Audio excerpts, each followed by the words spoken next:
Hi, and welcome to Pilates Done Right. My name is Melanie, and today I have a short stretching routine for you.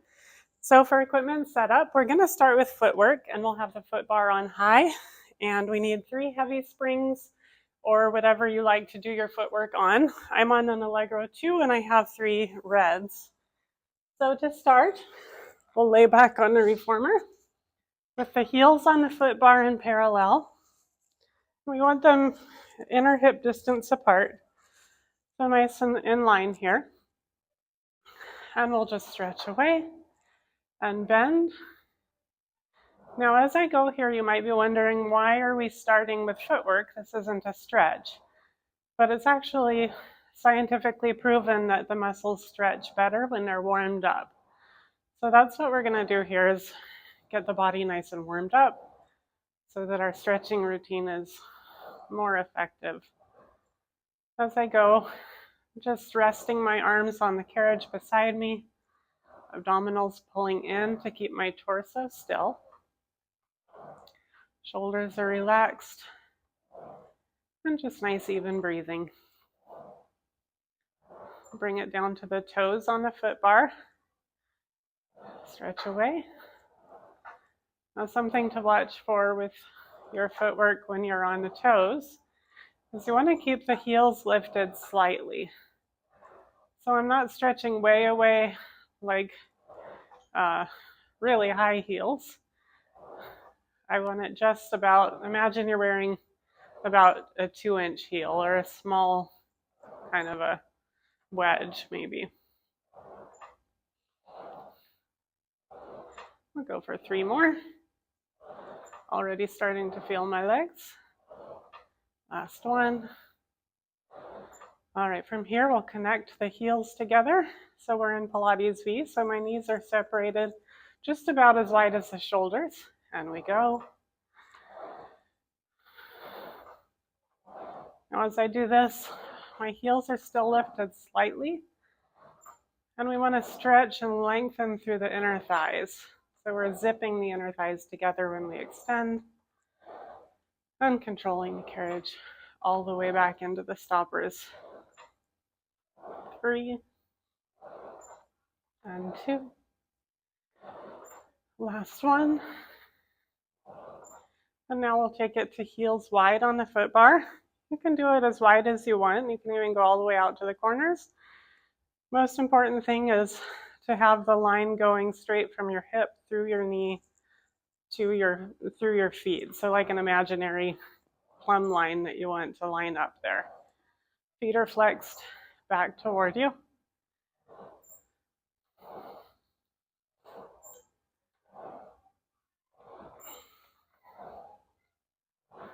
And we have 3 and 2 and 1. Good. Bring it in. We'll bring it back to the toes just for a moment here for calf stretch. Okay, we get our first stretch. Stretch away and then sink the heels under the foot bar. Oh, this is very nice. Lift up to the toes and sink the heels under again. And we're going to do that 2 more times. Lift and lower. And last one, lift and lower. Good. Lift, we'll bring it back in with control. And from here, we'll go right into a couple of bridges. Important here is to have the headrest down, nothing behind the head, so no cushions or anything. We want the head flat while we do our bridges. So from here, arms are long, pressing actively into the carriage. We'll roll the tailbone up, sending ourselves up into a nice high bridge. If you start to get a cramp here, you can, it's usually a hamstring cramp that happens. So you want to make sure your glutes are playing their part. You want to make sure they're working as well. So if you start to get a hamstring cramp, just fire up the glutes and make them play their part. Tip of air at the top, and we're rolling the spine down 1 bone at a time. And we'll do that 1 more time. Rolling up Reaching long through the knees this whole time. And then as we roll down, imagine you're creating more space between each vertebra as you lay it back down onto the carriage. Good. We're going to drop one spring, so then we'll be on 2 reds if you're on a reformer like I'm on. So this is whatever weight you would want for your supine arm work or your 100. And I'm going to do some supine arms here just to get my arms warmed up as well and my abs. So we're bringing these to tabletop. Just start with lower and lift. Again, your spring weight may vary depending on multiple things, including the length of your straps here. And of course, arm strength and what the weights of the springs are that you have on your reformer. We're going to go into circles. Just making these a nice size, but keeping tension in the straps the whole time. So I'm not going all the way out to where I come to a stop and I'm bringing the arms up. We want to keep that tension going the whole time. Last one. We get to the top, reverse, out, down, and around, up through center. 4 more in this direction. Ooh, starting to shake. 3, and 2, and 1. Last is iron cross, so bring it out to the side, draw the arms in toward the hips, and open back out. So this is sort of like a jumping jack motion with the arms. We don't need a ton of these here, so just 2 more. And 1. And lift the arms. Last version, triceps, so elbows down on the carriage, and we'll bend and straighten the elbows. And actually, it's okay to lift your arms slightly off, so hovering the arms off of the carriage. This is also totally fine. It's really whatever your preference is. I actually kind of prefer them down on the carriage, personally. 3, 2, definitely feeling the abs. Last one, and we'll rest the feet, rest the arms, and we'll take another stretch. We'll take angels here. So arms are out east and west, and we're just letting the knees go down toward the side. Oh, that feels lovely. I did a pretty intense workout on Saturday, and pretty much every muscle in my body is sore. Coming up through center, we'll float over toward the other direction, which is why I felt like stretching would be a good thing for today. Okay. Next, we're going to go into feet and straps. So coming on out, and you can put your weight on whatever you need it here. The weight we have that we did for our supine arms is what works with our strap length for both arms and legs. All right, scooch away here from the shoulder blocks. Okay. So keeping the reps low here because I really want to get into the stretching part of things, but I just want to do a few reps because I feel like I would be remiss if I didn't get some feet and straps. My reformer is talking to me today.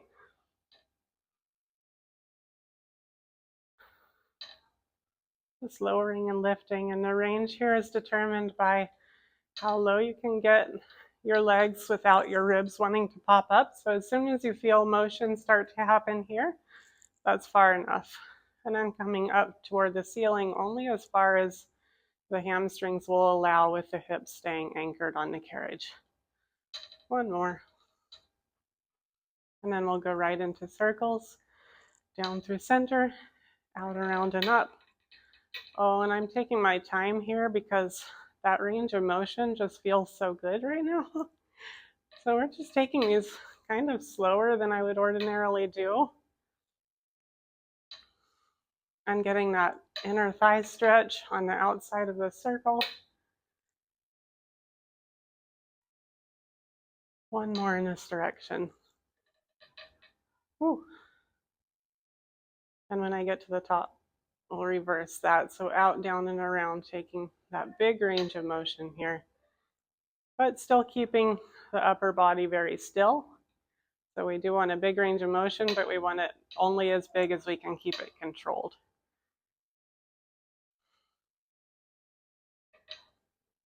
Oh, that's so nice. I love feet and straps. Last one. Oh. Coming to frogs. We'll just do probably 4 of these here. And 2. And 1. All right. Now I'm going to go into the single leg stretching. So to do this, I actually have to come all the way out of the straps. I'm going to keep the right one, actually this is the left one, in hand. I'm going to drop one spring. So we actually only want to be on one heavy spring for these stretches. Okay, so from here, I'm taking the left strap and putting it on the right foot. Now you can do the same side, but actually this offers a lot more support here, and I think you'll like it. So left strap, right foot. Our standing leg here is on the foot bar, and the other leg is extending up toward the ceiling. Now to increase this hamstring stretch, we can bend the lower knee that's on the foot bar a little bit and let the carriage draw a little further home. If that's not enough of a stretch, if you're very flexible, you can send that leg under the foot bar like so, or you can take it down into the well. And that actually adds a little bit of a stretch through the quads and the front of the hip potentially, depending on upon what kind of tightness you have. Either way, we're getting a really nice hamstring stretch here in this top leg. We do want to keep the hips square as much as possible and down on the carriage. And now we're going to add some contract release here. So we're going to press just about 10% of your strength into this strap for 10, 9, 8, 7, 6, 5, 4, 3, 2, 1. Then we release and go back into that stretch. And what this actually does is it sort of tricks your muscles into thinking it's okay to stretch just a little further. We'll press again for 10, 9, 8, 7, 6, 5, 4, 3, 2, 1, and stretch. And you can see what I got, just a little bit more range of motion there. And here again, I press for 10, 9, 8, 7, 6, 5, 4, 3, 2, 1, and stretch. And I get just even a little tiny bit more. And really about 3 times is plenty for this. You're going to be feeling a pretty deep, intense stretch. And I'm going to bring this leg back onto the foot bar, this foot back onto the foot bar here. And then we'll take the IT band stretch. So from here, we just float this top leg across the body.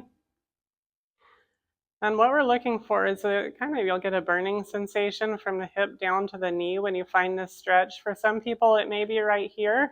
Others may need to bring it more up toward the shoulder a little bit, so bending the standing leg a touch again.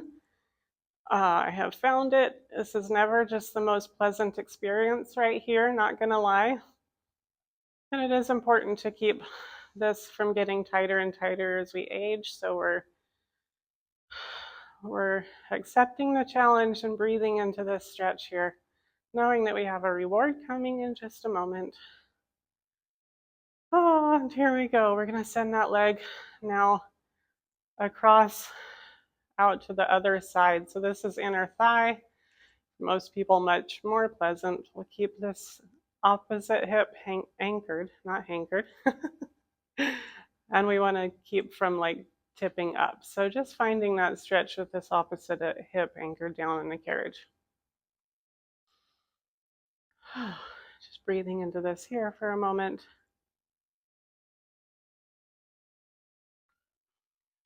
All right, good. We'll bring this leg now out of the strap.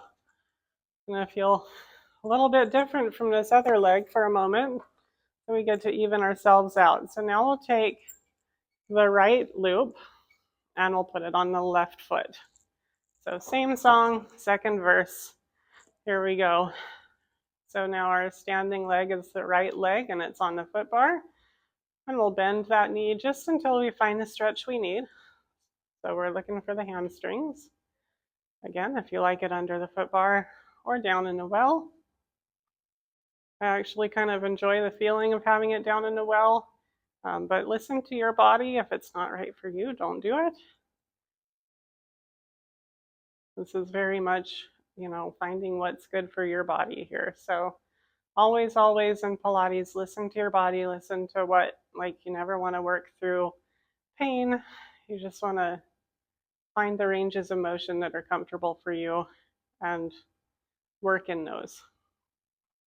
And ideally, eventually, those increase and we get better. So, all right, now we're going to press a little bit again into this leg. So 10, 9, 8, 7, 6, 5, 4, 3, 2, 1, and stretch. Oh, got a little bit more there. And again, press for 10, 9, 8, 7, 6, 5, 4, 3, 2, 1, and stretch. Ooh, definitely tighten this leg. Wow. Bring this other leg up for support.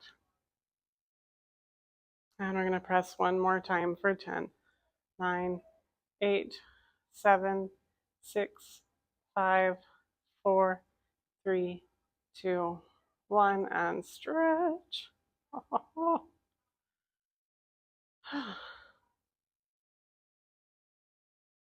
right. And we are feeling that one. Now we're going for the IT band stretch, crossing across the body.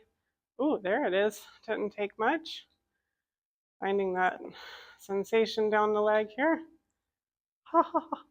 Apparently my left leg is a little tighter than my right one.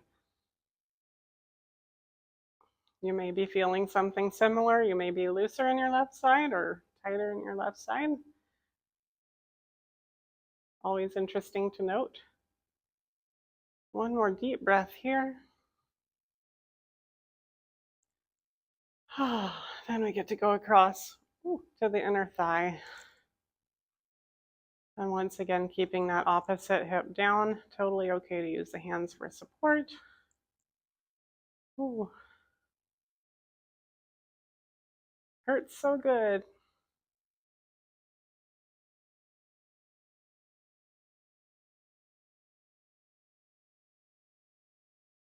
All right, and we are done with that. Just a couple more stretches here before we wrap up. So the last ones I want to do are Mermaid and Lunge. We may do a roll down if I have time, but we'll start with Mermaid. So sitting in either the Z-sit position, as you see me here, so with my left shin facing the camera anyway, my left shin is against both of the shoulder blocks, right leg is crossed in front, hand on the foot bar, still on one red here, and we're side bending up and over. Now we want to take care that our head is in line with the spine, so not pulling forward. And we want to reach down through this top hip, really focusing on getting that side bend. So it's not about stretching like this here. It's about side bending over. And it feels really nice. Coming up. And again. And now we will round forward. And you can either find the foot bar with your left hand here or whichever hand is on top. Or you can reach across now, so you're rotating and reaching across to the other side of the reformer for a little bit of traction. And this, for a healthy spine, feels pretty good. Then we'll derotate and come back up to tall. And we take a little counter stretch. And now we'll turn around, face the other way. So now, for me, my right shin is up against the shoulder blocks. Left leg is crossed in front. And here we go. Side bending up and over. And you probably have a better view here if you're watching to see that my hip is really staying down against the carriage as much as possible. So again, we're not looking for this kind of a thing. We're trying to keep that hip down and side bend over. And now the next one with the rotation. So we'll round forward.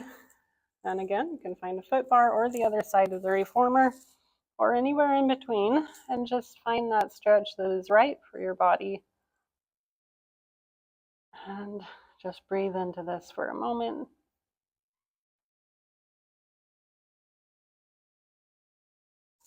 De-rotate first from there, and then we'll come up and take the counter stretch. All right, to finish, we'll go right into lunge. So still on that one red spring or one heavy spring. Got a foot cramp happening here. All right, so the reformer foot is up against the shoulder block. The standing leg is just behind the bottom of the foot bar here where it comes up against the reformer. Now to go into this, we're bending the front knee, pressing the carriage back, but sending the hips more straight down. All right, so we're looking for a stretch through the front of the hip on the reformer leg. For me, that's my right leg here. So getting a good stretch there. Feels very nice. You can move in and out of this really as many times as you want. I am running out of time in this video here. I don't want to go too long, so this will be the last rep here for me. And then if you want to increase, you can stretch that front leg out as well. So just pressing a little further back to become more of a split stretch here. I am a little inflexible, so this is as far as I get. Bring it in, and then we will just take it on the other side of the reformer. So now my standing leg is my right leg. Left foot is on the shoulder block. And here you may be able to see a little better what's happening from another angle. So we're sinking down into that stretch. So really getting that through the front of this hip, now my left hip. Right knee is bent to 90 degrees here really. And that may be, depending on your tightness, it may be a little different for you, but this right front knee is bent. And we have one more. And another thing to watch here is, and I am guilty, I see, you want your head up in alignment and shoulders down. We all make mistakes. That was mine for today. So we went the head in alignment, shoulders relaxed. Only thing happening here is a pretty intense stretch through the front of that hip, and we'll just stretch back a little more. And that will do it. We are done. Thank you so much for joining. I hope that you are feeling nice and stretched out, and I will see you in the next video. Thanks for watching.